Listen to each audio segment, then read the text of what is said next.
Cons, scammers, maninira ng units or gamit, madumi gumamit. So nag-comment si Ma'am Via sa isang video natin tungkol sa property rental business, okay? So maganda naman talaga ang rental business. Okay, nowadays marami talagang nagpa-profit diyan, maraming nagte-take advantage ng property para mapaupahan ito at magkaroon sila ng passive income, 'di ba? Bukod sa appreciation ng value ng property pagdating ng panahon, 'di ba? Pag tumaas yung presyo, yung value, bukod doon magkakaroon pa sila ng passive income na kung saan pwedeng kumita yung property nila at yung nagbabayad na ng monthly amortization yung umuupa.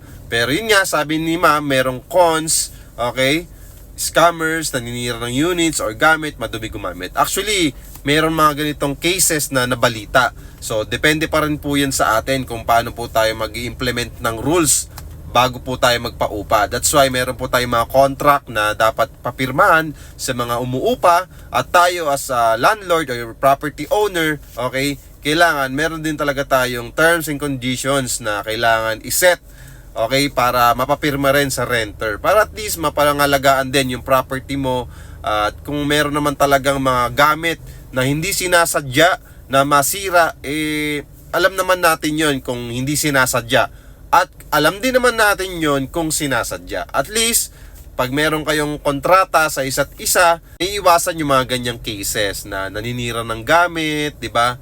So, yung madumi gumamit, okay, meron din ako napanood na ganitong balita, 'di ba? Na sobrang dumi talaga yung paggamit niya. Siguro common na common yung mga ganitong scenario na na-comment ni Ma'am Via sa mga staycation business, okay? That's why kapag magpapa-stay po tayo or tatanggap po tayo na mag-check-in, importante talaga na makakuha tayo ng information nila like valid IDs and kailangan makapirma rin sila sa terms and conditions para at least maiwasan din yung mga ganong cases na sirain yung unit mo, dugyutin yung unit mo, 'di ba? Pero naniniwala naman ako na hindi naman 100% ganyan po palagi yung mga gagamit or uupa ng unit mo. It's either staycation business or long-term rental lease or kahit bed space pa yan. Okay, naniniwala pa rin ako na mas marami pa ring taong mababait. Okay, mas marami pa ring taong sumusunod sa rules and regulation. Okay? Pero yun nga, meron tayong mga nabalitaan, meron tayong mga napanood na may mga ganyang instances talaga na balahura talaga gumamit at mala sa demonyo talaga yung kanilang ugali. Okay? So, hindi natin talaga may iwasan yun, yung mga ganong cases. Pero, prevention nga, di ba, is better than cure. Okay? So, mas maganda, maging strict din tayo sa mga renters natin.